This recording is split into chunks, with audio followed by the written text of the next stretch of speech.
Welcome everyone. Today, we will be discussing advanced analytical techniques in detail.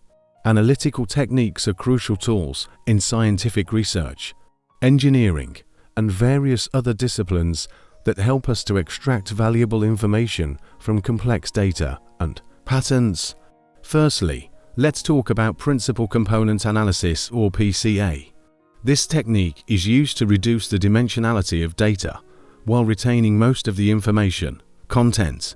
It involves converting the original data into a new set of variables, known as principal components, which are uncorrelated and explain the maximum possible variation in the original data. Secondly, linear regression. This method helps us to understand the relationship between two or more variables by creating a straight line that best fits the given data points. It is commonly used to predict future values based on known input values and to identify trends or patterns in the data. Another powerful technique is hierarchical clustering, also known as clustering.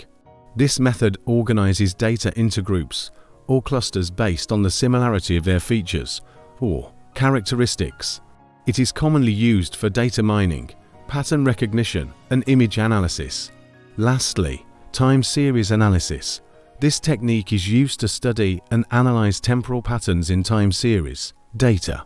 It involves identifying trends, seasonality, and other statistical characteristics in the data. In conclusion, advanced analytical techniques are essential tools for understanding and analyzing complex data sets. By leveraging these techniques, researchers, engineers, and other professionals can gain valuable insights and make informed decisions.